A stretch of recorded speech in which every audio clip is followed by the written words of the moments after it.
جو سماج اور معاشرے کی ناہمواریوں پر گہری نظر رکھتے ہیں اور جن کی باتیں لوگوں کے دلوں میں انقلاب برپا کر دیتی ہیں۔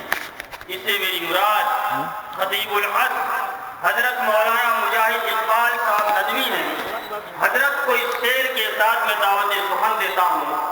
بڑھی روشن خیالی جب سماجی انقلاب آیا، بڑھی روشن خیالی جب سماجی انقلاب آیا، مگر دنیا مذہب میں اندھیرا اب بھی گہرا ہے۔ ہمارے گھر میں رحمت کے فرشتے کس طرح اترے، ہمارے گھر میں رحمت کے فرشتے کس طرح اترے، مکانوں کی چھتوں پر سخت انجینیا کا پہرا ہے۔ حضرت سے درخواست سے بیان کی تمام حضرات کو مستفید۔ الحمد لله نحمده ونستعينه ونستغفره ونؤمن به ونتوكل عليه ونعوذ بالله من شرور أنفسنا ومن سيئات أعمالنا من يهد الله فلا مضل له ومن يضلله فلا هادي له وأشهد أن لا إله إلا الله وحده لا شريك له وأشهد أن سيدنا ومولانا محمدا عبده ورسوله الذي أرسله بالحق بشيرا ونذيرا وداعيا إلى الله بإذنه سراجا وقمرا منيرا أما بعد قال الله تعالى في كلامه المجيد أعوذ بالله من الشيطان الرجيم بسم الله الرحمن الرحيم وما أرسلناك إلا رحمة للعالمين وقال تعالى في آية أخرى هو الذي أرسل رسوله بالهدى ودين الحق ليظهره على الدين كله۔ معزز علماء کرام، میرے دینی بھائیوں اور میری دینی بہنوں، آج ہم ایک ایسے عنوان کے تحت یہاں پر جمع ہوئے ہیں جو حضور اکرم صلی اللہ علیہ وسلم کے خصوصیات نبوت میں سے، اور وہ عنوان ہے رحمت للعالمین کانفرنس۔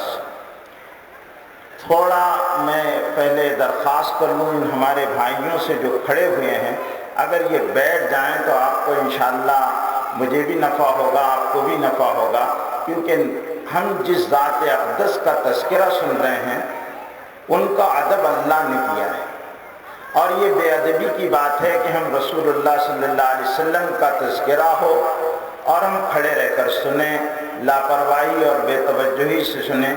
میرے بھائیوں، ہم جس نبی کے امتی ہیں اور نبی اتنے اونچے مقام والے ہیں کہ اللہ نے ان کا نام نہیں لیا۔ پورے قرآن مجید میں یا آدم کہا، یا نوح کہا، یا شعیب کہا، یا صالح کہا، یا یحییٰ کہا، یا عیسیٰ کہا، یا موسیٰ کہا، یا ابراہیم کہا، لیکن یا محمد نہیں کہا۔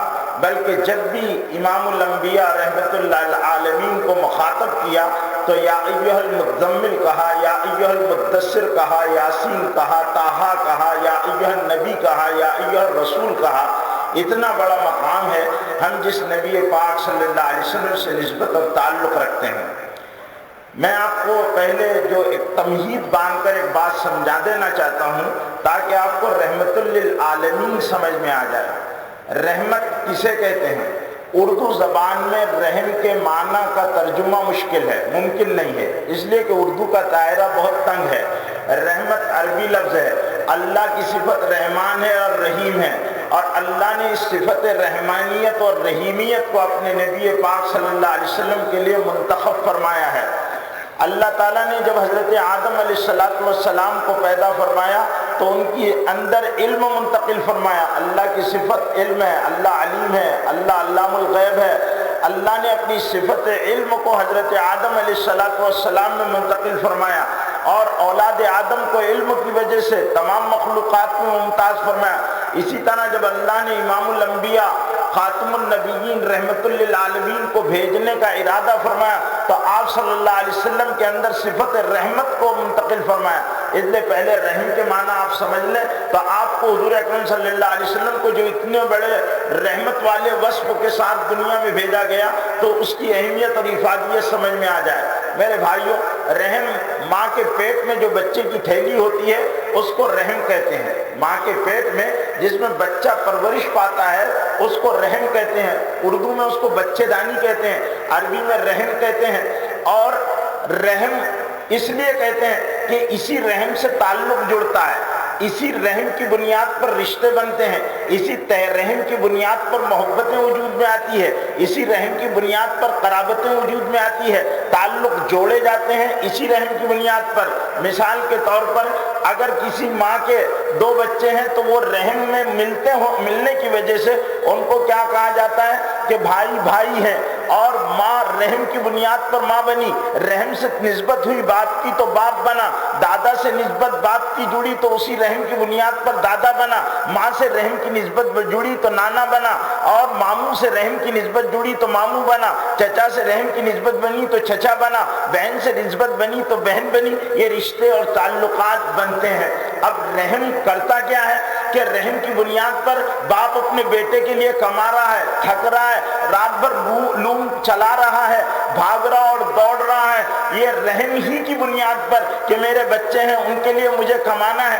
ماں اپنے بچے کو اسی جذبہ رحم کی بنیاد پر سوکھے میں سلاتی ہے، گیلے میں خوش ہوتی ہے، راتوں کو چمکارتی ہے، اس سے پیار سے باتیں کرتی ہے۔ یہ جذبہ رحم ہے جس کی بنیاد پر وہ اپنے بچے کے لیے بے قرار ہوتی ہے۔ یہی جذبہ رحم ہے جو تعلقات کی بنیاد پر ایک دوسرے کو غم زدہ بھی کرتا ہے۔ کسی کے مرنے پر غم ہوتا ہے، کسی کے پیدا ہونے پر خوشی ہوتی ہے، آدمی کسی کی بیماری آجاری میں پریشان ہوتا ہے، اس کے لیے بے قرار ہوتا ہے۔ یہ جذبہ رحمت ہے۔ بھائی بھائی کا دستے بازو بن جاتا ہے، کوئی مقابلے پر آتا ہے تو اس کے اپنے بھائی پر اگر کوئی ہاتھ ڈالتا ہے تو یہ اس کا دفاع کرتا ہے۔ یہ رحم ہے۔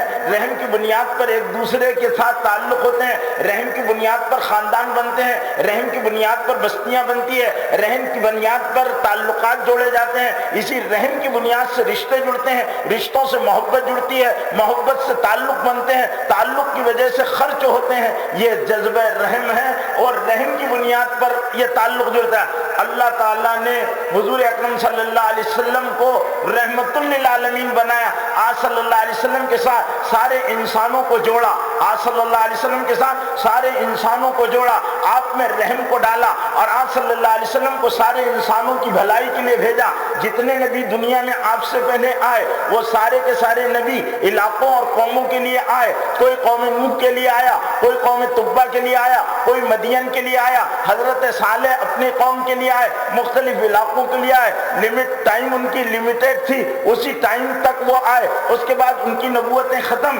اب سب سے بڑا نبی کو آنا ہے، سب سے بڑے نبی آنا ہے، اپنے وقت پر آنا ہے، بڑے اونچے مقام کو لے کر آنا ہے، پوری انسانیت کے لیے رحمت بن کر آنا ہے۔ ان کے بعد یہ بھی طے ہے کہ کوئی نبی نہیں آنا ہے، آپ آخری نبی ہیں، آپ کے بعد کوئی نبی آنے والا نہیں، آپ کو آخری کتاب، آپ کے بعد کوئی کتاب نازل ہونی نہیں ہے۔ اتنے بڑے نبی کو جب اللہ تعالیٰ کو بھیجنا ہے تو سب سے پہلی خصوصیت اس نے اپنے نبی پاک صلی اللہ علیہ وسلم میں کیا ڈالی؟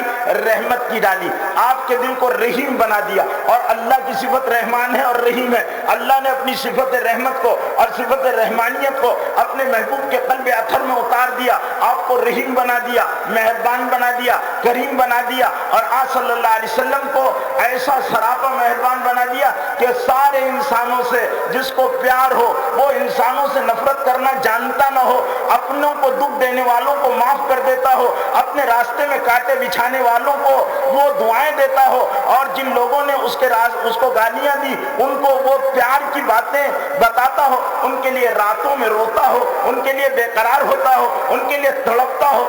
ایسا جذبہ لے کر رحمت للعالمین آئے۔ اسی لیے تو حالی نے کہا تھا وہ نبیوں میں رحمت لقب پانے والا، وہ نبیوں میں رحمت لقب پانے والا، مرادیں غریبوں کی بر لانے والا، وہ نبیوں میں رحمت لقب پانے والا، مرادیں غریبوں کی بر لانے والا۔ واحد نبی ہے حضرت محمد صلی اللہ علیہ وسلم جو نبی رحمت بن کر دنیا میں تشریف لائے۔ آج سے پہلے کسی نبی کو رحیم نہیں کہا گیا، حلیم کہا گیا، کریم کہا گیا، اور دوسرے اوصاف سے یاد کیا گیا، لیکن سیدنا محمد صلی اللہ علیہ وسلم کو اللہ نے رحیم کہا، اور قرآن میں ارشاد ہوا وَمَا أَرْسَلْنَاكَ إِلَّا رَحْمَةً رحمت للعالمین، ہم نے آپ کو سارے جہانوں کے لیے رحمت بنا کر بھیجا، صرف دنیا والوں کے لیے نہیں، آسمان والوں کے لیے، صرف زمین والوں کے لیے نہیں، سمندر والوں کے لیے، صرف انسانوں کے لیے نہیں، جانوروں کے لیے، صرف جانوروں کے لیے نہیں، آپ کو خشکی تری اور ساروں کے لیے،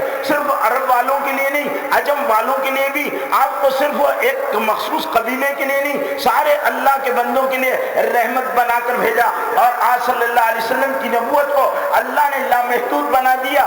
اللہ نے آج صلی اللہ علیہ وسلم کے زمانے کے اور علاقائی اور جغرافیائی حد بندیوں کو توڑ کر اللہ کے رسول صلی اللہ علیہ وسلم کو مقام محمود عطا فرمایا، مقام کوثر عطا فرمایا، آپ کو معراج کرائی، اپنے سے قریب کیا، اپنی رویت کرائی، اپنا تقرب عطا کیا، اور ایسی عالی شان نبوت عطا فرما دی جیسی نبوت دنیا میں برپا نہیں کی گئی۔ آپ اول ہیں اور آپ نبیوں کے آخر و خاتم ہیں، آپ کے بعد کوئی نبی آنے والا نہیں ہے۔ آج صلی اللہ علیہ وسلم جس دین کو لے کر آئے میرے بھائیوں، اس دین کو اللہ تعالیٰ نے دین رحمت بنا دیا۔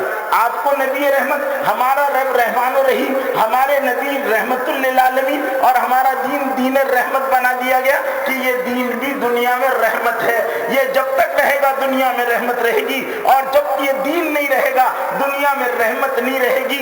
دنیا میں یہ دین اپنی ساری شکلوں کے ساتھ اگر باقی رہا تو دنیا میں خیر ہی خیر ہوگا، رحمت ہی رحمت ہوگی، برکتیں ہوں گی، آسمان سے رحمتوں کے دروازے کھلیں گے اور اللہ کی برکتوں کے نزول ہوں گے، جیسا کہ حضور اکرم صلی اللہ علیہ وسلم کے زمانے میں اللہ کی بے پناہ رحمتوں کے مشاہدے صحابہ کرام نے اپنی آنکھوں سے کیے ہیں اور اس کو دیکھا ہے۔ تو ہم جس نبی کے ماننے والے ہیں وہ نبی رحمت للعالمین ہے۔ اب رحمت کا مطلب سمجھ میں آ گیا۔ اب میرے بھائیوں، ہم اتنے بڑے نبی اور ایسے بڑے نبی کے امتی ہیں جو نبی رحمت بن کر آیا، جس کی ذات سراپر رحمت تھی۔ اب اس نبی کے آنے کے انداز کو دیکھو، اس نبی کے آنے کے انداز کو دیکھو۔ ہمارے نبی پاک صلی اللہ علیہ وسلم جب اس دنیا میں تشریف لانے والے تھے، اللہ کی طرف سے ان کے لیے ٹائم طے کیا گیا تھا کہ اس ٹائم میں آپ دنیا میں تشریف لائیں گے۔ آپ کے بارے میں حدیث ترمذی کی روایت سنا دیتا، خلقت انا وآدم بین الماء والطین، میں پیدا ہو گیا تھا، آدم مٹی اور پانی کے درمیان تھے۔ اللہ کے رسول صلی اللہ علیہ وسلم نے دوسری روایت میں ارشاد فرمایا جس کو نسائی نے بیان کیا، خلقت انا وآدم بین الجسد والروح، میں پیدا ہو گیا، آدم مٹی اور روح کے درمیان تھے۔ تو حضور اکرم صلی اللہ علیہ وسلم پہلے سے پیدا کیے گئے۔ اور خطیب بغدادی کی ضعیف روایت ہے، لولا کلمہ خلقت الافلاق، اگر محمد صلی اللہ علیہ وسلم نہ ہوتے تو یہ دھرتی نہ ہوتی، یہ آکاش نہ ہوتا، یہ کائنات نہ ہوتے، چرند پرند نہ ہوتے، انسان نہ ہوتے، عرش نہ ہوتا، کرسی نہ ہوتی، کائنات کا وجود نہ ہوتا، ساری چیزیں نہ ہوتی۔ یہ تو محمد صلی اللہ علیہ وسلم کے صدقے اور طفیل میں یہ ساری چیزوں کو بنایا گیا، پھر اس دنیا کو، اس کارخانے کائنات میں رنگ و نور بھرے گئے، چاند کو چاندنی دی گئی، سورج کی کرنوں کو تمازت دی گئی، آسمان کو ستاروں سے سجایا گیا کہ امام الانبیاء آنے والے ہیں۔ ان کی آمد سے پہلے اللہ نے انبیاء علیہ السلام کے تسلسل کے ساتھ ایک تسلسل کو شروع کیا، نبی آتے رہے۔ ہر آنے والے نے کہا وہ آنے والا آئے گا، وہ آنے والا آئے گا، ہر ایک نے کہا آنے والا آئے گا۔ یہودیوں کی کتابیں دیکھو، آنے والا آئے گا، ہم آخری نہیں ہیں، آنے والا آئے گا۔ عیسائیوں کی کتاب دیکھو، بائبل دیکھو، چاروں بائبل دیکھو، اناجیل اربع دیکھو، سب نے کہا آنے والا آئے گا۔ حضرت عیسیٰ علیہ السلام مبشر ہیں رسول اللہ صلی اللہ علیہ وسلم کے، اور انہوں نے خوشخبری دی آنے والا آئے گا۔ وہ مہاتما بدھ نے اپنے شاگردوں کو کہا تھا آنے والا آئے گا، اس کا وصف رحمت للعالمین ہوگا، اور جب تم نے اس کو پانا تو اس کے دامن سے چمٹ جانا۔ میں آخری بدھا نہیں ہوں، اپنے وقت پر آخری پیغمبر آنے والے ہیں۔ ہندوؤں کی مذہبی کتابوں میں دیکھو، ویدوں میں دیکھو، آنے والا آئے گا، کالکی اوتار آئے گا، اور سب نے یہ وصف بیان کیا کہ وہ رحمت للعالمین ہوگا، وہ سارے زمانے کا مہربان ہوگا۔ جیسے ایک ماں میں اللہ جذبہ رحمت ڈال دیتا ہے، ماں زمین پر خدا کے رحم کی سب سے بڑی مظہر ماں ہے۔ ماں کا کیا حال ہوتا ہے؟ اس کا بچہ کتنا ہی کیسا ہی ہو، اس کو اپنے بچے سے پیار ہوتا ہے۔ میں نے ایک کہانی پڑھی، کہانی کتنی سچ ہے اور کتنی غلط ہے مجھے اس کی اس وقت اس سے بحث نہیں کرنا ہے، لیکن کہانی پڑھی، ایک لڑکا تھا بڑا ناکارہ تھا، اب اس نے اس کی ماں نے اس کو ایک لڑکی سے محبت ہوگی، اس کی معشوقہ محبوبہ نے کہا میں تیرے ساتھ اس شرط پر شادی کروں گی کہ تو اپنی ماں کا سر کاٹ کر لا کر دے۔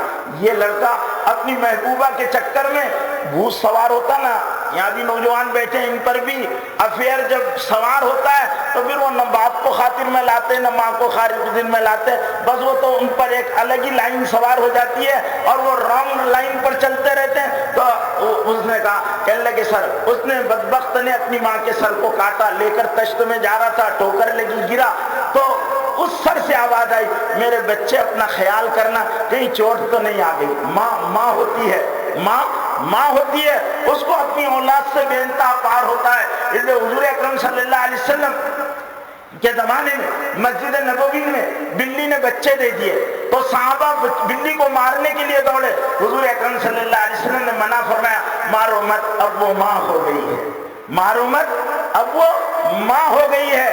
حضور اکرم صلی اللہ علیہ وسلم کی جن نے دودھ پلایا حضرت حلیمہ سعدیہ مدینہ آئی، حضور اکرم صلی اللہ علیہ وسلم کو خبر ہوئی کہ بنو بکر ابن سعد کی کوئی خاتون آپ سے ملنے کے لیے آئی، ایسا حلیہ ہے۔ حضور اکرم صلی اللہ علیہ وسلم دوڑتے ہوئے چلے، آپ کی ردائے مبارک چادر گھسٹ رہی تھی، آپ تیزی کے ساتھ لپکے اور جیسی بوڑھی حلیمہ کو دیکھا تو کہا میری ماں حلیمہ آ گئی، میری ماں حلیمہ آ گئی، میری ماں حلیمہ آ گئی، اور حضرت حلیمہ سے چمٹ گئے، اور حضرت حلیمہ نے حضور اکرم صلی اللہ علیہ وسلم کو دودھ پلایا تھا، چمٹ گئے، اور حضرت حلیمہ اپنے رسول پاک کو پیار کرنے لگی، حضور اکرم صلی اللہ علیہ وسلم کے بدن پر ہاتھ پھیرنے لگی۔ اللہ کے رسول کو ماں سے بہت پیار تھا۔ حضرت ابو ذر کہتے ہیں اے اللہ کے رسول من آپ تو بحسن صحابتی یا رسول اللہ، اے اللہ کے رسول میرے حسن سلوک کا سب سے زیادہ حقدار کون ہے؟ اللہ کے رسول نے فرمایا امک، تیری ماں۔ پھر انہوں نے پوچھا ثم ایو، پھر کون؟ کہا امک تیری ماں۔ پھر انہوں نے پوچھا ثم ایو، پھر کون؟ تو کہا امک تیری ماں۔ پھر چوتھی مرتبہ پوچھا تو کہا ثم ابو کا، تیرا باپ۔ ماں کو 3 مرتبہ بیان کیا۔ ماں کا بہت بڑا مقام ہے۔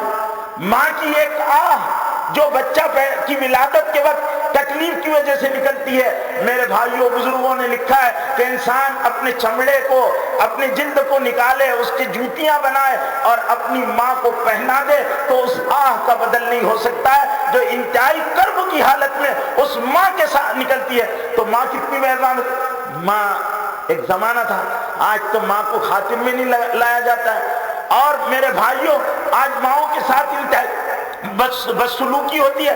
اللہ کے حبیب صلی اللہ علیہ وسلم ارشاد فرماتے ہیں الجنت تحت اقدام الامہات، جنت ماؤں کے قدموں کے نیچے ہے۔ سنو یہاں نوجوان بیٹھے ہوئے سنو، الجنت تحت اقدام الامہات، جنت ماؤں کے قدموں کے نیچے ہے۔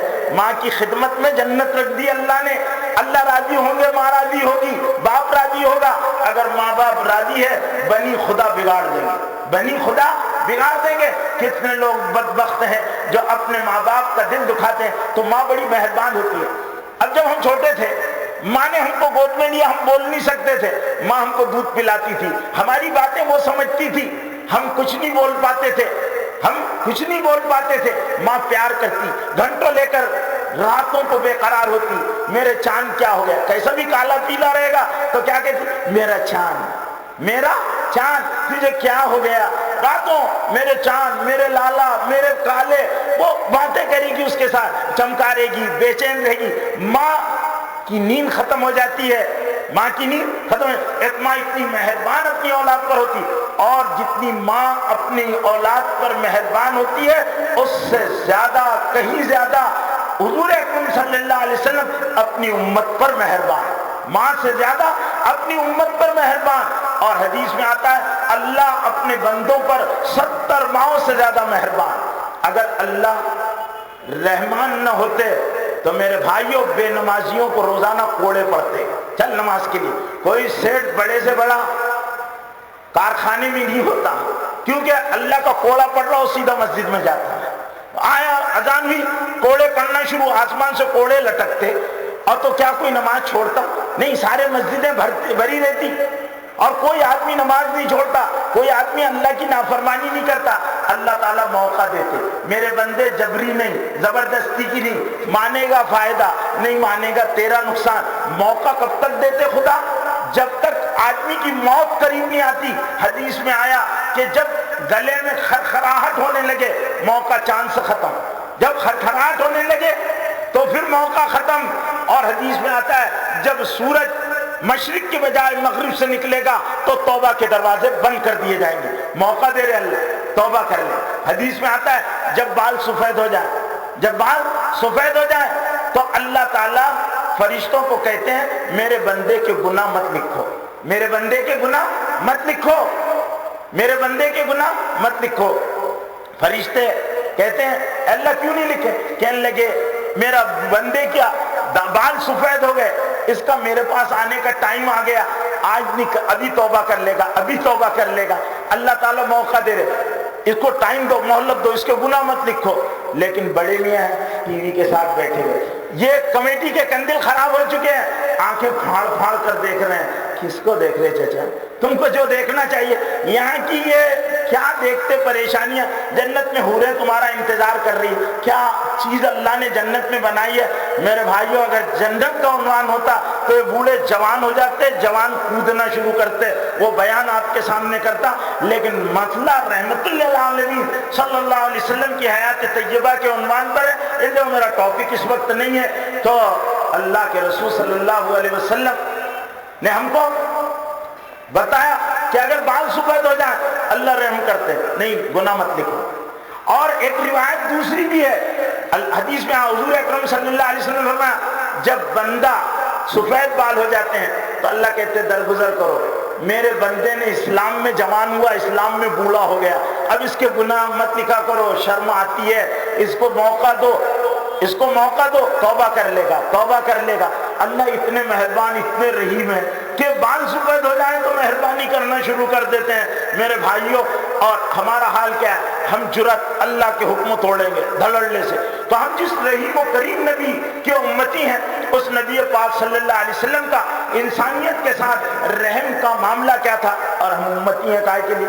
اس لیے امتی ہیں کہ ہماری زندگیاں رحم و کرم کا سرچشمہ بن جائے، ہم ساری انسانیت کے لیے رحیم بن جائیں، کریم بن جائیں۔ اس لیے ہم کو دنیا میں بھیجا گیا ہے، اور ہمارے اندر وہ صفت رحمت جوش مارنے لگے جو حضور اکرم صلی اللہ علیہ وسلم رحمت والی صفت کو لے کر اس دنیا میں مبعوث کیے گئے تھے۔ اب ہم کو بس اسی تجزیے اور تقابل کے ساتھ میں اپنی بات کو آپ کے سامنے پیش کرنا چاہتا ہوں کہ حضور اکرم صلی اللہ علیہ وسلم رحمت بن کر آئے۔ آج صلی اللہ علیہ وسلم کے ساتھ حالات دیکھو، آپ کے پیدا ہونے سے پہلے والد کا انتقال ہو گیا۔ آپ کے والد کا نام کیا تھا؟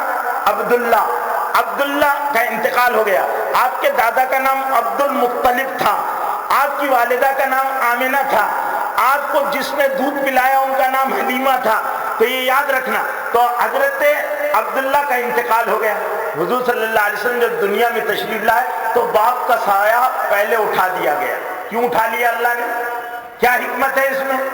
غور کرنے کی بات ہے، کیونکہ نبی کو رحمت بنا کر بھیج رہا ہوں، نبی رحمت بن کر آنے والے ہیں، اس لیے باپ کے سائے کو اللہ نے اٹھا لیا تاکہ یتیموں کا درد دل میں پیدا ہو جائے۔ یتیموں کا درد، بغیر باپ کی اولاد کیا ہوتی ہے، بے باپ کی اولاد کی زندگی کیسی ہوتی ہے، ان کے مسائل کیا ہوتے ہیں، ان کے دلوں کی کسک کیا ہوتی ہے، ان کے دلوں کی آہیں کیا ہوتی ہے، اس کو کون سمجھے گا جس نے یتیمی کا داغ سہا ہو۔ ہم تھوڑی سمجھتے، ہم کو کیا معلوم یتیموں کا غم کیا ہوتا ہے۔ ہم تو یتیم کھانے کے لیے 100 روپے 500 روپے 1000 روپے کی پاوتی لکھ کر دے دیتے ہیں اور خوش ہیں کہ ہم نے یتیموں پر بڑا احسان کر دیا ہے۔ حضور اکرم صلی اللہ علیہ وسلم یتیمی کا داغ لے کر آئے۔ آج صلی اللہ علیہ وسلم کو باپ نہیں، باپ کی شفقت، باپ کی محبت، وہ انگلی باپ کی پکڑ کر چلنا، وہ ابا ابا کہنا، وہ چیز سے جو محروم رہا ہو۔ اور یہ اللہ کی مصلحت ہے، اللہ نے آپ کے والد کو اٹھایا اور اللہ رب العزت نے یتیم پیدا کیا۔ آپ یتیم تھے، در یتیم، ہزاروں یتیم اس یتیم پر قربان۔ میرے بھائیوں کیا شان کے یتیم تھے۔ آج صلی اللہ علیہ وسلم کے یتیم ہونے سے دنیا کے یتیموں کے لیے ایک کفالت کا نظام ملا۔ یتیموں کے سر پر ہاتھ رکھنے کا ایک نظام ملا. ایک صحابی حضور کی خدمت میں حاضر ہوئے اور کہا اللہ کے رسول دل بڑا سخت ہے, کسی بات پر رونا نہیں آتا. کہا یتیم کے سر پر ہاتھ پھیر, اللہ تیرے دل کو نرم کر دے گا. یتیم کے ہاتھ پر سر پھیر, اللہ تیرے دل کو نرم کر دے گا. اللہ کے رسول نے فرمایا روئے زمین کا سب سے بہترین ہے وہ گھر کا حصہ جس میں کسی یتیم کے ساتھ حسن سلوک ہوتا. اور اتنے بڑے نبی کسی یتیم کو دیکھتے تو آپ کے پاؤں زمین پکڑ لیا کرتی تھی, آپ ہلتے نہیں تھے, یتیم کے سر پر ہاتھ رکھتے. ہم تو میرے بھائیوں اپنے یتیموں کو ڈانٹ پھٹکار کرتے, اپنے یتیموں کے حق مار لیتے, اپنے یتیموں کو سگے بھائی کی اولاد اگر بھائی کا انتقال ہو گیا تو اس کے ساتھ کیا گزر رہی ہے اس کی ہم پرواہ کرنے کے لیے تیار نہیں.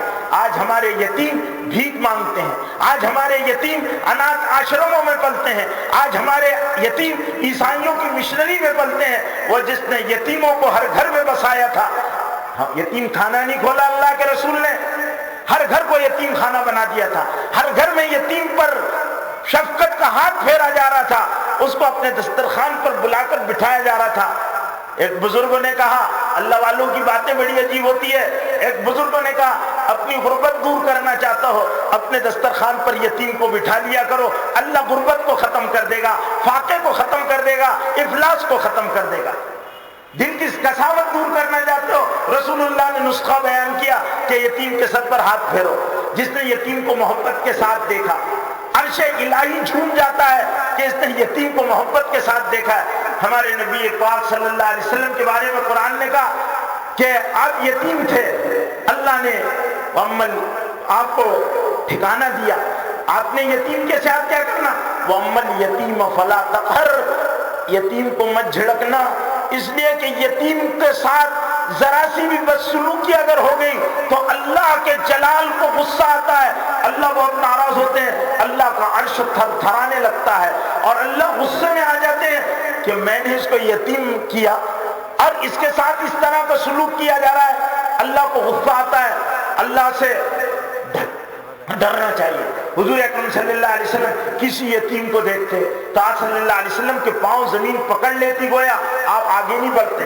ایک مرتبہ کا واقعہ ہے کہ حضور اکرم صلی اللہ علیہ وسلم اپنے نواسوں حضرت حسن اور حضرت حسین رضی اللہ عنہما کو لے کر جا رہے. عید کا دن ہے, دونوں نواسے ساتھ میں ہیں. ایک بچہ کنارے سڑک کے کھڑا ہوا ہے, راستے کے کنارے کھڑا ہوا ہے, سب کو حسرت بھری نگاہوں سے دیکھ رہا. لوگ عید کی خوشیوں میں جا رہے ہیں, نماز رسول اللہ کے پیچھے پڑھیں گے, اپنے بچوں کو لے کر جا رہے ہیں. کوئی اس بچے پر دھیان دینے کے لیے تیار نہیں. وہ نبیوں میں رحمت لقب پانے والا, مرادیں غریبوں کی بر لانے والا آج صلی اللہ علیہ وسلم گزرنے لگے. آپ کی نگاہ پڑی, چھوٹا سا بچہ ہے. آج صلی اللہ علیہ وسلم رک گئے, بچے کو گود میں لیا, پوچھا بیٹے تم کیوں اکیلے یہاں کھڑے ہو, کیا بات ہے؟ تو اس بچے نے کہا چچا میرے باپ کا انتقال ہو گیا. میں حسرت بھری نگاہوں سے جانے والوں کو دیکھ رہا, سب بچے اپنے باپوں کے ساتھ جا رہے, میرا بھی باپ ہوتا, میں بھی اپنے باپ کی انگلی کو پکڑ کر عید کی نماز پڑھنے کے جاتا, لیکن آج میرا باپ نہیں ہے. میں حسرت سے دیکھ رہا, کوئی مجھے بھی اچھے کپڑے پہنا دیتا, آج عید کا دن ہے, اپنی خوشیوں میں کوئی میرا باپ ہوتا مجھے بھی شامل کر لیتا. نبی پاک صلی اللہ علیہ وسلم کے قلب اثر کو اللہ رب العزت نے بڑا زبردست بنایا تھا. آج صلی اللہ علیہ وسلم نے اس بچے کو اپنی گود میں لے لیا, آپ کی آنکھوں سے آنسو جاری ہو گئے اور اتنا عظیم نبی اس کے پیر زمین نے پکڑ لیے اور کہا بیٹے میرے ساتھ چلو. اور آج صلی اللہ علیہ وسلم گھر میں لے کر گئے, اپنے نواسوں کے اچھے کپڑے پہنائے اور پھر حضور اکرم صلی اللہ علیہ وسلم اپنے نواسوں کے ساتھ اس بچے کو بھی اپنے ساتھ لے کر مصلی پر پہنچے. یہ رحمت نہیں تو کیا تھی میرے بھائیوں, حضور اکرم صلی اللہ علیہ وسلم رحمت للعالمین بن کر آئے تھے. اب آج صلی اللہ علیہ وسلم آگے جب دنیا میں تشریف لائے تو میرے بھائیوں عربوں کا دستور یہ تھا کہ شرفاء کے بچوں کو دودھ پلانے والیاں دیہاتوں سے آیا کرتی تھی. دودھ پلانے والیاں مکے میں آئی. ایک ان دودھ پلانے والیوں کے قافلے میں ایک حلیمہ نام کی دائی بھی تھی, دائی حلیمہ بھی تھی, جس کی اونٹنی مریم تھی. وہ اپنی سہیلیوں سے پیچھے رہ جایا کرتی تھی. اس کی بکریاں سوکھ گئی تھی, ان کی تھنوں میں دودھ نہیں تھا, اس کی کھیتی کالی پڑی ہوئی تھی, اس میں سبزہ نہیں ہوا کرتا تھا. یہ حال تھا حلیمہ دائیہ کا. حضرت سارے لوگ آئے, مکے کی شرفا نے اپنے دودھ پلانے والیوں کو اپنے بچے پیش کیے، اور وہ اس لیے آیا کرتے تھے کہ دودھ پلانے والوں کی طرف سے جن کے بچوں کو دودھ پلانے کے لیے لیا جائے گا ان سے بڑی موٹی رقم مل جائے گی، ہمارا گزر بسر ہو جائے گا۔ سب کو بچے مل گئے۔ حضور اکرم صلی اللہ علیہ وسلم کو بھی ان کی والدہ حضرت آمنہ نے دودھ پلانے والیوں کے سامنے پیش کیا۔ میرے بھائیوں، ہائے کیسی عجیب صورتحال ہوگی، سچویشن کیا ہوگی، نہ میں سمجھ سکتا نہ آپ سمجھ سکتے۔ ایک بیوہ ماں اپنے بیٹے کو ایک ایک کے سامنے پیش کر رہی، اس بچے کو بھی لے کر جاؤ، اس لیے کہ شریفوں کے ہاں، شرفائے عرب کے ہاں بچوں کو مائیں دودھ نہیں پلایا کرتی بلکہ دودھ پلانے والیاں پلایا کرتی ہے، لیکن کوئی عورت حضور اکرم صلی اللہ علیہ وسلم کو لینے کے لیے تیار نہیں تھی۔ کوئی عورت دودھ پلانے کے لیے لینے کے لیے تیار نہیں تھی۔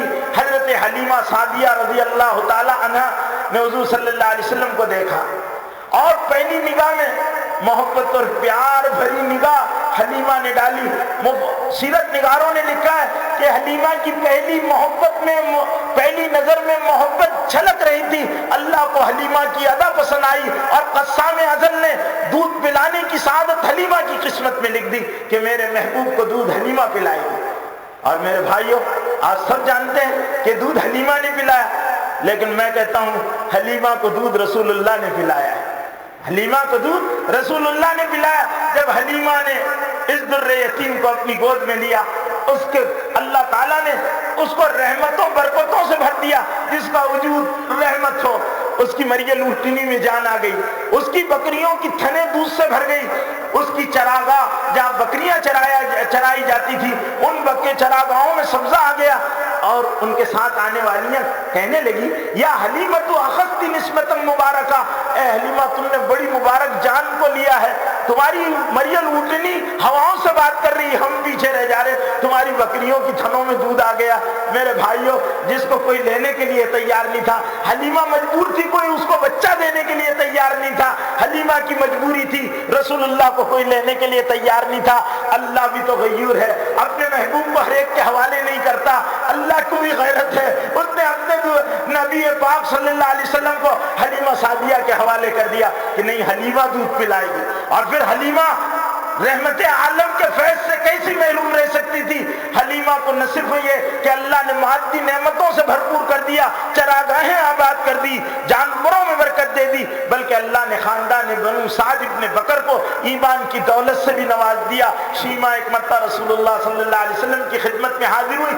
شیمہ رسول اللہ کی رضائی بہن ہے، آپ کے ساتھ دودھ پیا ہے۔ حضرت شیمہ نے اور قید ہو کر آئیں، رسول اللہ کو اطلاع دی گئی کہ ایک قبیلے بنو بکر کی ایک عورت ہے جس کا نام شیمہ ہے، وہ آپ سے اپنا قرابت اور تعلق بتا دیے۔ حضور صلی اللہ علیہ وسلم دوڑتے ہوئے گئے، کہنے لگے میری بہن شیمہ ہے، یہ میری بہن شیمہ ہے۔ اور حضور صلی اللہ علیہ وسلم نے شیمہ سے اس کی حالات پوچھے، شیمہ کو کلمہ ایمان کی دعوت دی، شیمہ مشرف اسلام ہوئی، اور شیمہ کے ساتھ اللہ کے رسول صلی اللہ علیہ وسلم نے پورے قبیلے کے لوگوں کو آزاد کر دیا کہ نہیں، یہ میری بہن ہے، یہ میری بہن ہے، یہ میری بہن ہے۔ میرے بھائیوں، کیا رحمت عالم صلی اللہ علیہ وسلم کا ظرف تھا، کیا ایسی حضور اکرم صلی اللہ علیہ وسلم کی برکت۔ اب اور بڑے ہوئے تو میرے بھائیوں، ماں کا بھی انتقال ہو گیا۔ ماں سب سے بڑا سہارا ہوتی ہے، اللہ کی مصلحت و مشیت دیکھو کہ حضرت آمنہ کا بھی انتقال ہو گیا۔ اب رسول اللہ کو پالے کون؟ تو دادا عبد المطلب تھے جو بوڑھے ہو چکے تھے، اپنے دادا کے ساتھ رہتے تھے۔ حضور اکرم صلی اللہ علیہ وسلم، مادی وسائل ہٹائے گئے رسول اللہ صلی اللہ علیہ وسلم کے پاس سے۔ اللہ اگر چاہتے تو حضور صلی اللہ علیہ وسلم کے لیے مکہ اور پوری دنیا کو سونے اور چاندی کے ڈھیر بنا دیتے۔ حدیث کے اندر آتا ہے کہ ایک محمد صلی اللہ علیہ وسلم اگر چاہیں تو اور پہاڑ کو سونا بنا دیا جائے۔ لیکن میرے بھائیوں، امام الانبیاء رحمت للعالمین، دانا سبل، ختم الرسل، مولا کل جس شان کے ساتھ دنیا میں آنے والے ہیں، ان کے لیے اللہ تعالیٰ نے ایک اور اسباب کیے کہ ان کو غربت اور مفلسی کے حالات میں ڈال دیا۔ پرورش کرنے والا کوئی نہیں، پرورش کے لیے بوڑھے دادا کے حوالے کیا گیا۔ اب بوڑھے دادا اپنی اولاد پر بوجھ تھے، سردار تو تھے لیکن وہ ان کی کفالت کی ذمہ داری ان پر تھی۔ اب بھتیجا اپنے پوتے کو لے کر اللہ کے حبیب کے دادا جو ہے ان کے ساتھ شرکت، کیوں؟ اس لیے کہ غریبوں، مجبوروں، بے کسوں، بیواؤں، مجبوروں، لاچاروں، مظلوموں کا درد میرے نبی کے دل میں آئے، اور رحمت للعالمین بن کر آنے والا ہے، وہ نبیوں میں رحمت لقب پانے والا، مرادیں غریبوں کی بھر لانے والا۔ جس کو رحمت عالم بن کر آنا ہے، اس کو مجبوری کیا ہوتی ہے، غریبی کیا ہوتی ہے، فاقہ کیا ہوتا ہے، مفلسی کیا ہوتی ہے، تنگ دستی کیا ہوتی ہے، یہ سبق قدرت نے پڑھایا ہے، ورنہ اسباب جمع کر دینا اللہ کے لیے کوئی مشکل کام نہیں تھا، اپنے حبیب کے لیے سب کچھ تھا، لیکن دیا نہیں اللہ نے کہ نہیں، ان حالات کے ساتھ میرے حبیب صلی اللہ علیہ وسلم گزرے اور رحمت بن جائیں ساری دنیا کے لیے، وہ نبیوں میں رحمت لقب پانے والا، مرادیں غریبوں کی بر لانے والا۔ پھر حضور اکرم صلی اللہ علیہ وسلم بڑے ہوئے تو میرے بھائیوں، حضور صلی اللہ علیہ وسلم چچا کی کفالت میں آئے، دادا کا بھی انتقال ہو گیا، یہ مادی سارا بھی ہٹا، پڑھائے کون؟ عرب میں یوں بھی پڑھنے کا دستور نہیں تھا، بڑے خاندان کے بچے پڑھا کرتے تھے، حضور صلی اللہ علیہ وسلم کو پڑھانے کا انتظام بھی نہیں کیا گیا۔ اس میں بھی اللہ کی مصلحت ہے، کون معلم بنے گا؟ جو معلم الاولین ہو، جو معلم کائنات ہو، جس کو علم الاولین دینا ہے، جس کو علم الاخرین کے سند سے نوازنا ہے، جس کو قرآن جیسی لاجواب کتاب دینا ہے، اس کو کون انسان پڑھائے گا؟ کس کے بس میں ہے کہ وہ رسول پاک صلی اللہ علیہ وسلم کو پڑھا دے؟ اور پڑھانے کا انتظام نہیں، کوئی نہیں پڑھائے گا۔ جب پڑھنے کا ٹائم آئے گا اللہ جل جلالہ پڑھائے گا، جب پڑھنے کا وقت آئے گا اللہ جل جلالہ پڑھائے گا۔ جب پڑھنے کا وقت آیا 40 سال کے بعد، اب تو بچہ کانوینٹ میں پیدا ہو رہا ہے، اتنا بچے پیدا ہوئے کانوینٹ میں ڈالو، نرسری میں ڈالو۔ میرے بھائیوں، پڑھنا ایک عمر ہوتی ہے، اس وقت پڑھے تو پڑھنے کا مزہ آتا ہے۔ نبیوں کے پڑھنے کی عمر 40 سال ہے، جب نبی پاک صلی اللہ علیہ وسلم 40 برس کی عمر میں پہنچے تو اللہ نے کہا پڑھاؤ۔ دنیا کا کوئی انسان نہیں پڑھا ہے، میرے محبوب کا کوئی معلم نہیں ہونا چاہیے، پڑھانے والا آسمان سے آیا، پڑھانے والا آسمان سے آیا۔ باہر آکسفورڈ سے کوئی آ جائے تو کیا ہوتا؟ آکسفورڈ یونیورسٹی سے آیا ہے پڑھانے والا۔ میرے بھائیوں، ہمارے نبی کا مرتبہ تو دیکھو اور اہتمام خدا بندی تو دیکھو، پڑھانے والا کہاں سے آیا؟ آسمان سے آیا، لوح محفوظ کا محافظ آیا، فرشتوں کا سردار آیا، اپنی بات نہیں لایا، کلام رب لایا، اپنی بات نہیں آیا، کلام رب لایا۔ اور آپ غار حرا کی تنہائی میں تھے بیٹھے ہوئے تو کہا اقرا، پڑھ۔ حضور صلی اللہ علیہ وسلم ما انا بقاری، میں پڑھا ہوا نہیں ہوں، کہا اقرا، پڑھ، کہا ما انا بقاری، میں پڑھا ہوا نہیں ہوں، پھر کہا اقرا باسم ربک الذی خلق خلق الانسان من علق اقرا وربک الاکرم الذی علم بالقلم علم الانسان ما لم یعلم۔ پڑھو۔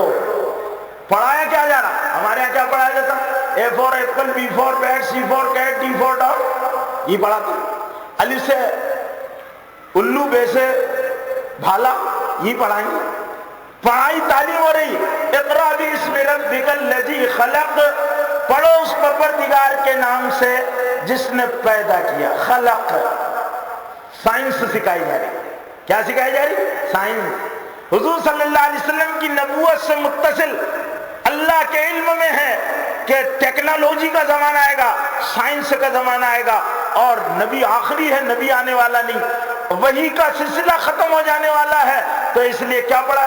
اقرا باسم ربک الذی خلق، پڑھو اس پروردگار کے نام سے جس نے پیدا کیا۔ صرف اتنا نہیں، پیدا تو سب مانتے ہیں کہ اللہ نے پیدا کیا۔ خلق الانسان من علق، انسان کو جمے ہوئے خون سے پیدا کیا۔ سارے حیران، یہ کون سی تعلیم ہے؟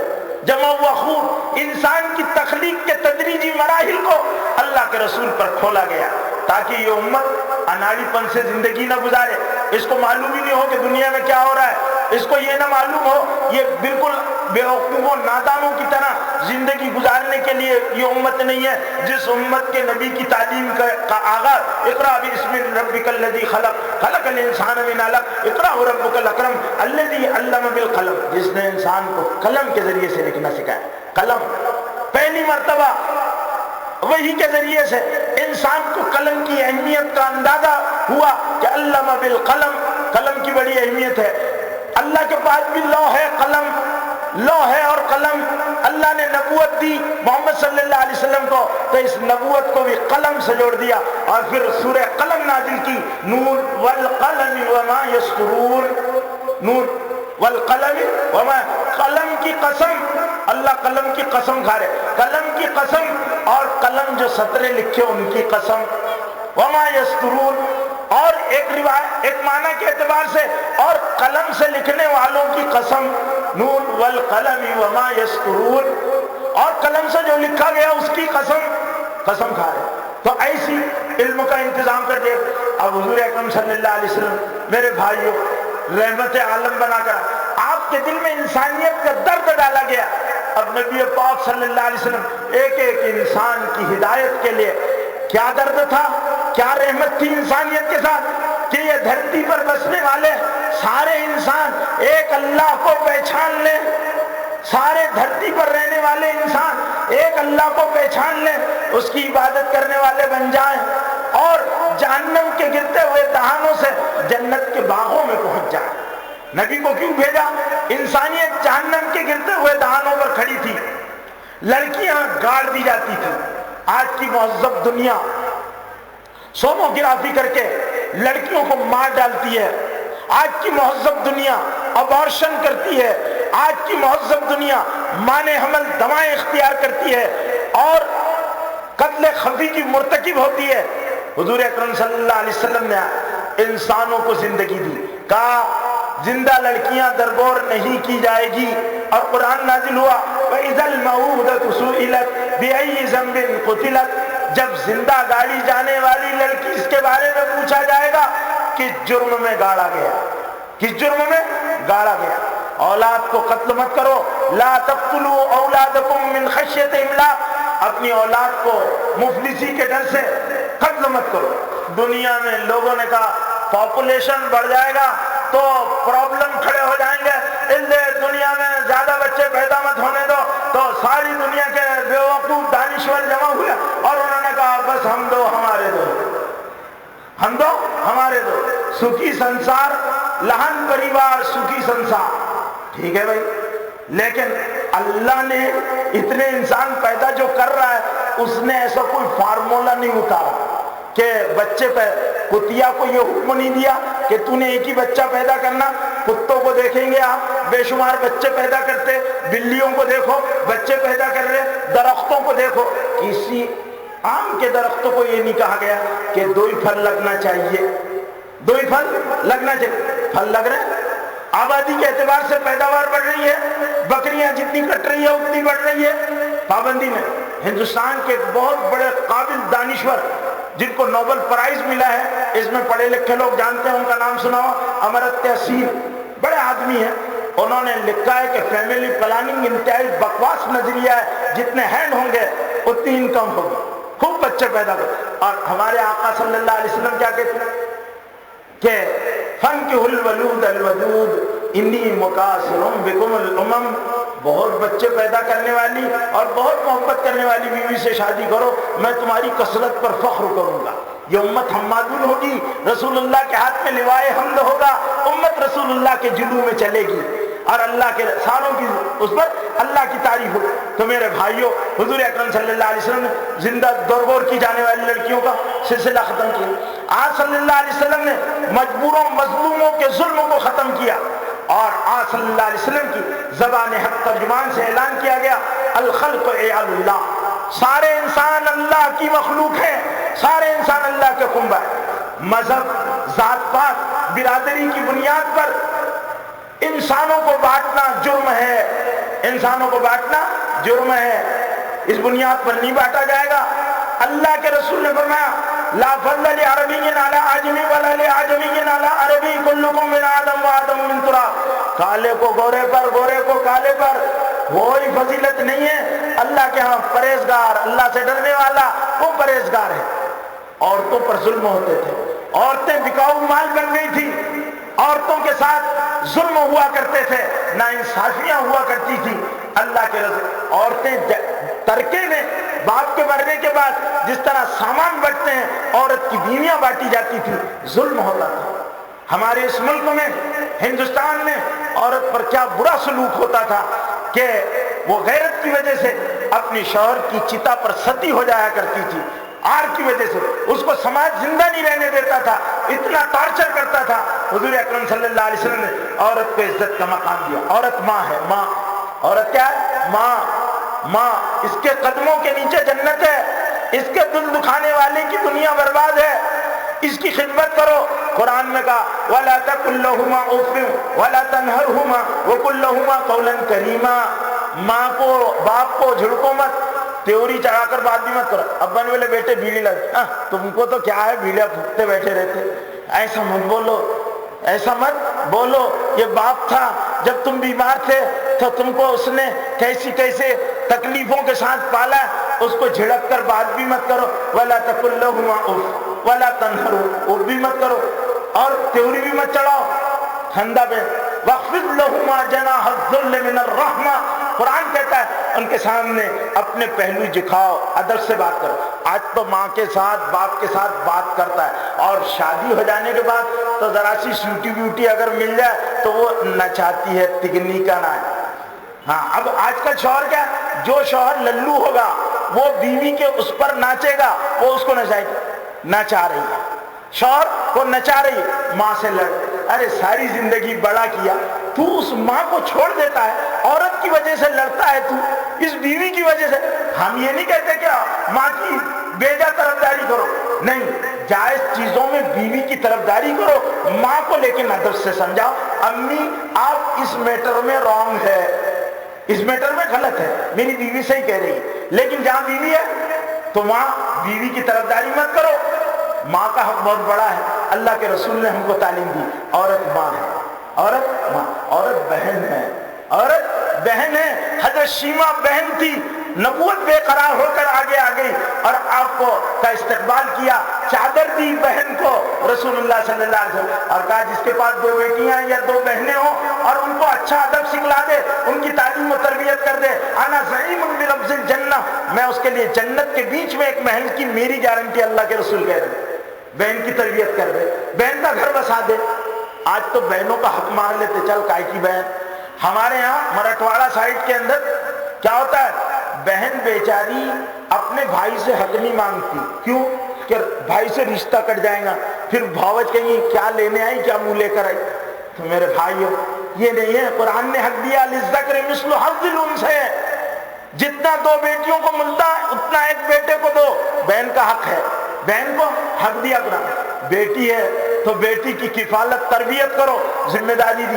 نبی پاک صلی اللہ علیہ وسلم کی بھی بیٹی تھی، جگر گوشہ تھی، اس کی تکلیف کو اللہ کے رسول اپنی تکلیف کہا کرتے تھے۔ کیا کہا اللہ کے رسول نے کہ فاطمہ بضعۃ منی من آذاها فقد آذانی، فاطمہ میرے جگر کا ٹکڑا ہے، جس نے فاطمہ کو تکلیف دی اس نے مجھ کو تکلیف دی۔ یہ کیوں کہا اللہ کے؟ حضرت علی رضی اللہ تعالیٰ عنہ ایک عورت سے شادی کرنا چاہتے تھے۔ اسلام میں 4 عورتوں کی اجازت ہے لیکن شرائط ہے، ابھی نہیں بتاؤں گا، ٹائم زیادہ ہوگا، بعد میں پوچھنا، اگر کسی کو ارادہ ہو تو وہ مجھ سے پوچھ لینا کہ بھئی اسلام کی شرائط کیا ہے۔ تو حضرت علی کرنا چاہتے تھے، تو حضرت فاطمہ کو بڑا وہ ہوا، شوکن ہوتی ہے، تو حضرت فاطمہ اللہ کے رسول کے پاس گئی اور کہا اللہ کے رسول، علی نے ایسا ارادہ کیا۔ حضور صلی اللہ علیہ وسلم منبر پر چڑھے گئے، آپ کا چہرہ سرخ ہو گیا، اتنا اول العزم رسول، ایسا حوصلے والا رسول، میرے بھائیو اپنی بیٹی کے لیے تڑپ گیا، اپنی بیٹی کے لیے تڑپ گیا۔ اللہ کے رسول نے فرمایا علی چاہے جتنی شادی کرے، 4 کی اسلام میں اجازت ہے، لیکن میری بیٹی کو چھوڑ دے۔ یہ صدمے کی وجہ سے اللہ علی کو جیسی معلوم ہو، حضرت علی رضی اللہ تعالیٰ انہوں نے توبہ کر لی، نہ بابا جب تک فاطمہ ہے شادی نہیں کریں گے۔ حضرت فاطمہ کی زندگی میں حضرت علی رضی اللہ تعالیٰ نے نکاح نہیں کیا، اتنا تعلق تھا۔ حضور اکرم صلی اللہ علیہ وسلم کے پاس حضرت فاطمہ آتی تو آپ بڑھ کر اٹھا لیتے۔ آپ کی 4 بیٹیاں تھیں، حضرت زینب، حضرت ام کلثوم، حضرت رقیہ۔ حضرت زینب کے تو قبر میں اتار رہے حضور صلی اللہ علیہ وسلم، تو آج صلی اللہ علیہ وسلم کی آنکھوں سے آنسو بہ رہے تھے اور فرما رہے تھے یہ میری بیٹی اسلام کے لیے اس کو بہت تکلیف دی گئی ہے۔ میرے بھائیوں تم بھی بیٹیوں والے ہو، تم بھی بیٹیوں والے ہو، بیٹی کو طلاق ہو جائے دل پر کیا گزرتی ہے؟ میرے بھائیوں رسول پاک صلی اللہ علیہ وسلم کی 2 بیٹیوں کو طلاق دی گئی، عتبہ نے اور موتب نے جو ابو لہب کے بیٹے تھے، ابو لہب کے گھر میں دی ہوئی تھی حضرت زینب اور حضرت اسما، حضرت رقیہ، ان کو طلاق دی گئی، طلاق دی گئی کیا؟ اور حضور اکرم صلی اللہ علیہ وسلم کے حضرت زینب وہ ہیں جن کو حضور اکرم صلی اللہ علیہ وسلم کے سامنے صحن کعبہ میں ابو جہل نے تماچا مارا تھا۔ باپ کی دل پر کیا گزری ہوگی جب اس کی سیانی بیٹی کے چہرے پر ابو جہل بدبخت نے اس امت کے فرعون نے آپ تماچا مارا ہوگا۔ میرے بھائیوں، یہ ساری چیزیں نبی نے امت کے خاطر گوارا کی ہے، انسانوں کو ہدایت مل جائے۔ رحم نہیں تو کیا ہے؟ رحم نہیں تو کیا ہے؟ فاطمہ رضی اللہ تعالیٰ عنہ کے گھر میں فاقے ہوا کرتے، خاندان نبوت میں فاقے ہوا کرتے۔ میرے بھائیوں، میرے جیسے مولوی کا پیٹ اتنا بڑا ہے اس پر پتھر باندھنے کی گنجائش نہیں ہے، رسول اللہ صلی اللہ علیہ وسلم کے گھر میں فاقے ہوا کرتے۔ اما جان حضرت عائشہ فرماتی ہیں الہلال ثم الہلال ثم الہلال، چاند پر چاند گزر جایا کرتا تھا، رسول اللہ کے گھر میں چراغ نہیں جلا کرتا تھا، چراغ نہیں جلا کرتا۔ کیوں بھوکے رہے؟ کیوں پیاسے رہے اللہ کے رسول؟ کیوں بیٹیوں کو طلاقیں ہوئی رسول اللہ کے؟ میرے بھائیوں، انسانوں سے پیار تھا، انسانوں سے پیار تھا، انسانوں سے پیار تھا، اللہ کے بندوں سے پیار تھا۔ اللہ کے بندوں کو الخلق یعنی اللہ سمجھتے تھے۔ اللہ کے نبی کسی کافر کو بھی یہ نہیں پسند کرتے تھے کہ ایک کافر بھی جہنم میں جائے، سارے بندے اللہ کے بندے بن کر اللہ کی بندگی کے ساتھ زندگی گزار کر کامیاب زندگی لے کر اس دنیا سے جائیں۔ یہ اللہ کے رسول کا فکر تھا۔ اسی لیے قرآن کہتا ہے لعلک باخع نفسک علی آثارہم ان لم یؤمنوا بہذا الحدیث اسفا، ہے نبی آپ اپنے آپ کو ہلاک کر ڈالیں گے، یہ ایمان نہیں لاتے، اس وجہ سے کیسا غم ہوتا ہوگا۔ راتوں کو کھڑے رہ کر اللہ کے نبی مصلی پر اللہ سے دو لگایا کرتے تھے، دعا کرتے تھے۔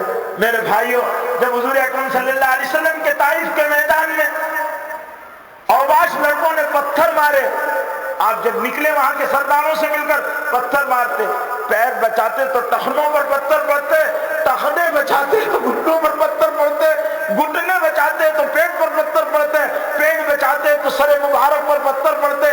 آپ کا سر پھوٹ گیا، خون بہنے لگا۔ آج صلی اللہ علیہ وسلم اپنے سر کو پکڑ کر ایک سائے دار درخت کے پاس آئے اور آ کر بیٹھ گئے۔ ملک الجبال آیا اور کہا کہنے لگے اللہ کے نبی حکم دیں پہاڑوں کو طائف کی بستی پر اٹھا کر رکھ دیا جائے، یہ باقی نہ رہے۔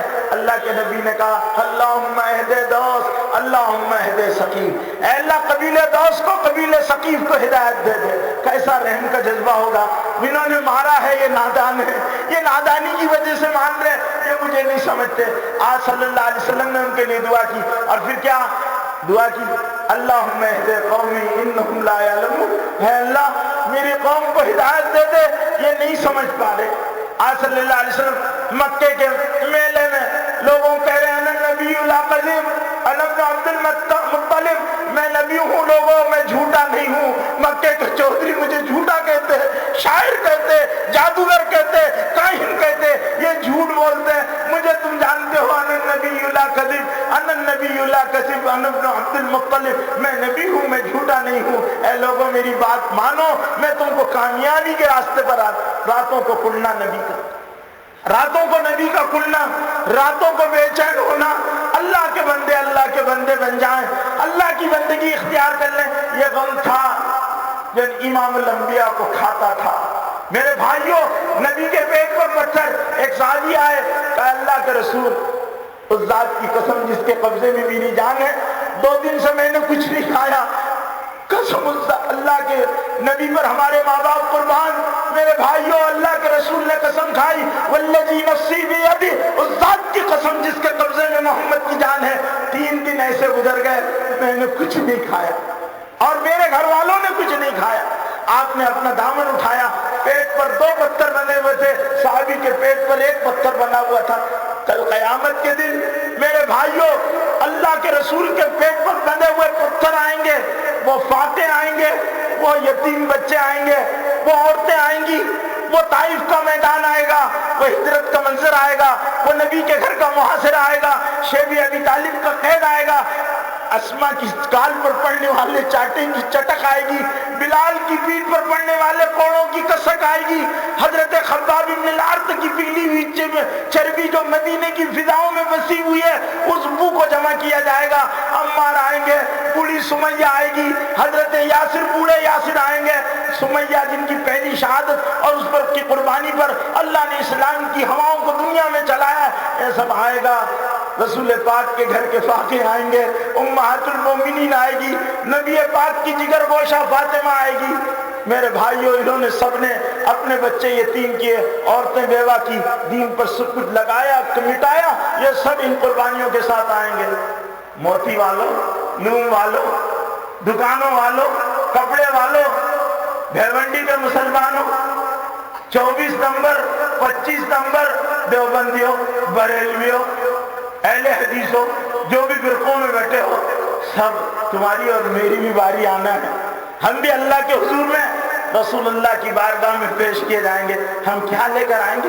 کفر کے فتوے لے کر جائیں گے، 24-25 کے چکر لے جھمیلے لے کر جائیں گے، دل فریب باتیں لے کر جائیں گے؟ ہم کیا لے کر جائیں گے؟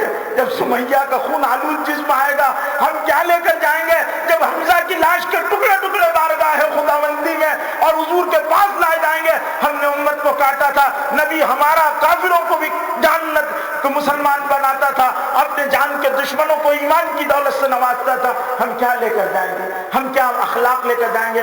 پس پردہ بیٹھی ہوئی ماں اور بہنوں، اس حجاب کا کیا جواب دو گے جو آسمان کی بلندیوں سے اترا؟ بے پردگی، بے حیائی، عریانیت اور فحاشی کے وہ نظارے جو مسلمانوں کی گھروں کی زینت بنتے جا رہے ہیں، آج کی لڑکیاں بے حیا اور بے مروت ہوتی جا رہی ہے، کیا جواب دے کر جائیں گے؟ یہ فاطمہ کی ماننے والیاں، یہ عائشہ کی نام لینے والیاں، یہ سمیہ پر مل مٹنے والیاں، یہ خدیجہ کی قربانیوں کا جواب دینے والیاں، یہ وہ ہیں؟ کیا لے کر جاؤ گے؟ ہمارے پلے کیا ہیں؟ کیا لے کر جائیں گے؟ میرے بھائیوں، میں آپ کے سامنے اپنے بھپولے پھوڑ رہا ہوں، درد جگر کے ساتھ کہہ رہا، ہماری مائیں بھی اپنی ذمہ داری کو پہچانے، ہمارا بیٹھا مجموعہ بھی اپنی ذمہ داریوں کو پہچانے۔ ہم مسلمان ہیں، ہم کو رحمت بنا کر بھیجا گیا تھا۔ یہ پوری دنیا اس وقت کس طرف جا رہی؟ قتل و غارت گیری کے بازار ہے، لوٹ کھسوٹ ہے، کرپشن ہے، ظلم ہے۔ میرے بھائیوں، کیا برائی نہیں ہے؟ زنا ہے، بدکاریاں ہے، ابارشن ہے، لوٹ کھسوٹ ہے۔ ڈاکٹر جو مسیحا ہوتا تھا وہ لٹیرا اور ڈاکو بن گیا ہے، اس کو کٹ چاہیے، کٹ چاہیے۔ میرے بھائیوں، یہ کیا ہے؟ آج لڑکیوں کا اپنے گھروں سے نکلنا مشکل ہو گیا، اور وہ ظالم لڑکیاں نکلتی بھی تو ایسے نکلتی ہے کہ ان کو نہیں دیکھنے والا بھی دیکھتا ہے۔ 60 سال کے بڈھے ان کو تاکتے اور جھانکتے رہتے، ایسے لباس ہو گئے، عریانیت ہو گئی۔ جس نبی نے آسمان کی بلندیوں سے عورت کو حیا کی چادر دی، غیرت کا غادہ بھی بخشا، اس امت کے آگے ہماری بچیوں کالجوں میں، ہمارے گھروں میں دوپٹے سروں پر نہیں رہتے۔ اس حدیث کو امانت سمجھ کر لے جاؤ، اپنی عورتوں بیٹیوں کو سنانا۔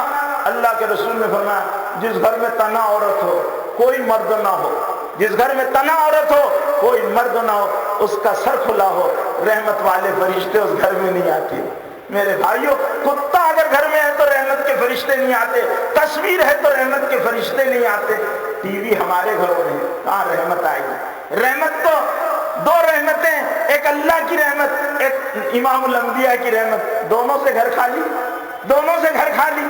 کیا برکتیں آئے گی؟ کیا ہماری اولاد نیک بنے گی؟ آج ہماری اولاد کیسی ہے؟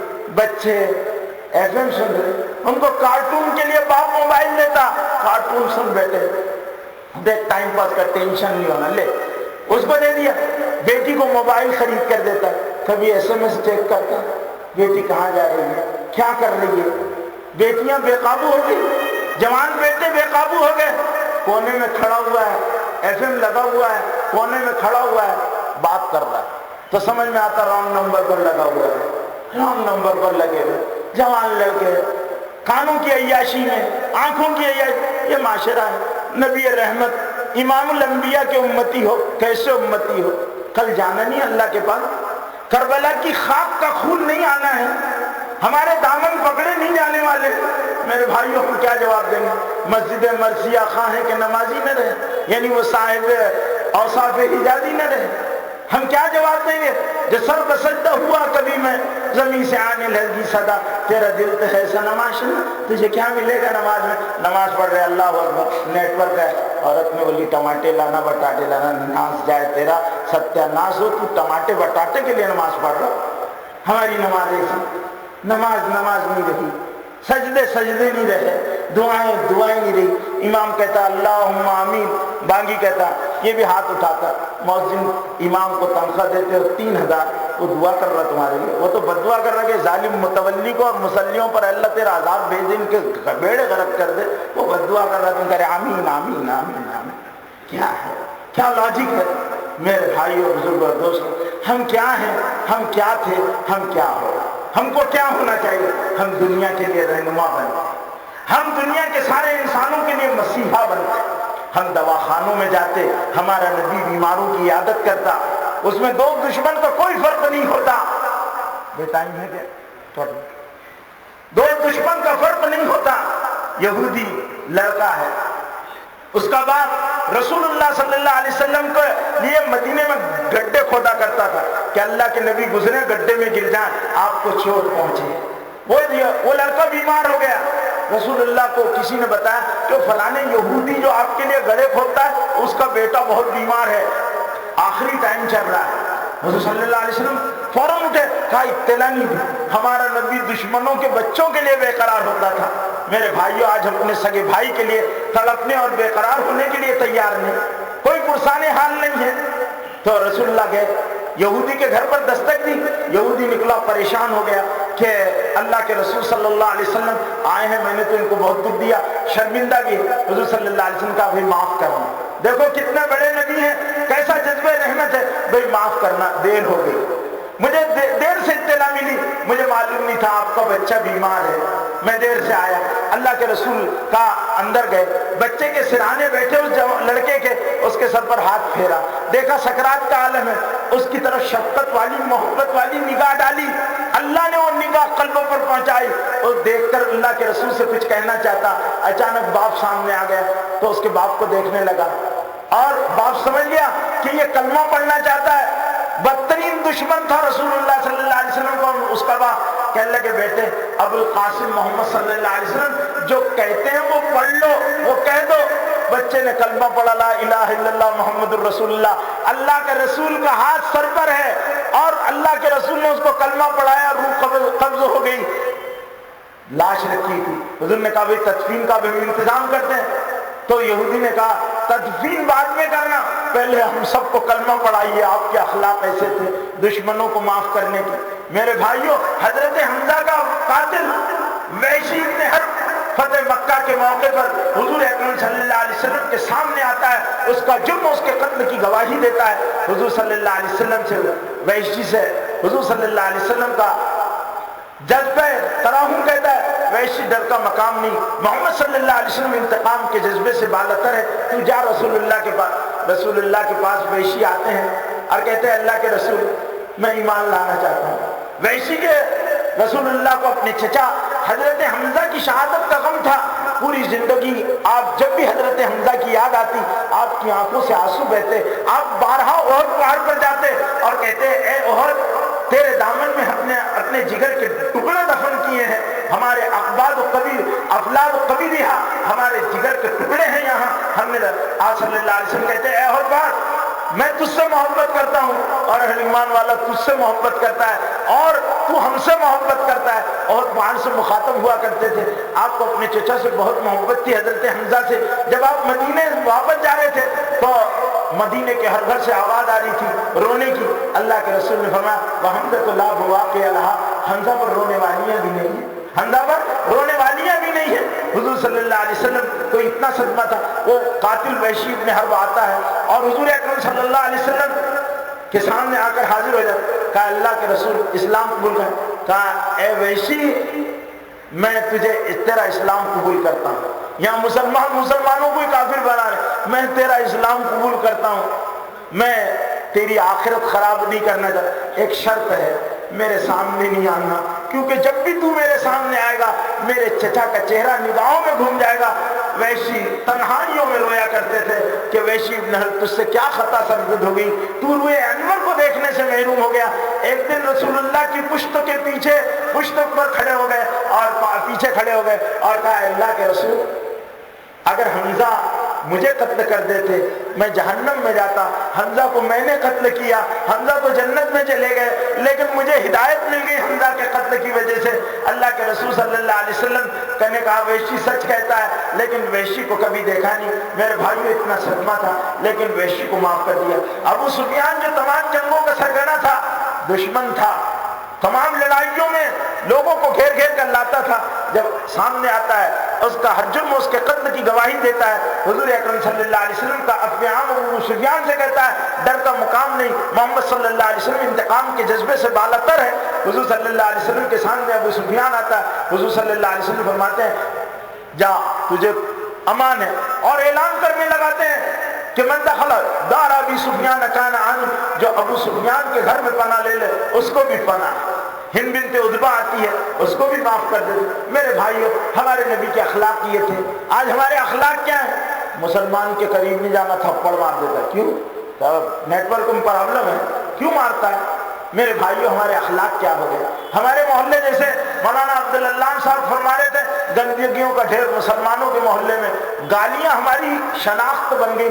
اللہ کے رسول فرماتے ہیں اذا تصابت امتی نزلت من عین اللہ، جب بلا تکلف میری امت آپس میں گالم گلوچ کرنے لگے گی اللہ کی نظر سے گر جائے گی۔ ہم آپس میں گالم گلوچ کرتے رہتے ہیں۔ میرے بھائیوں، غلط کمانا، غلط خرچے، شادی بیاہ میں بے تحاشا خرچہ، یہ ہمارا مزاج بنتا جا رہا۔ ہم نبی رحمت کی امت ہے، ہمارا کام انسانوں کے لیے خیر خواہی اور بھلائی ہے، اور ہمارا کام دنیا میں رحمت کو عام کرنا ہے، امن کو پھیلانا ہے، سلامتی کا پیغام بن جانا ہے، انسانوں کو جہنم کے گرتے ہوئے دہانوں سے نکال کر جنت کے باغ و بہار میں پہنچانا ہے۔ یہ ہماری ذمہ داری ہے۔ اللہ تعالیٰ اس جلسے کے کرنے والوں کو اور اس عنوان پر کرنے والوں کو بہترین جزائے خیر عطا فرمائے۔ حضور اکرم صلی اللہ علیہ وسلم کے رحم والے صفت سے ان کو بھرپور حصہ عطا فرمائے، اس پورے مجمع کو بے انتہا قبول فرمائے، ان سب کے درجات کو بلند فرمائے، کہنے سننے سے زیادہ حسن عمل کی توفیق نصیب فرمائے۔ وآخر دعوانا الحمدللہ۔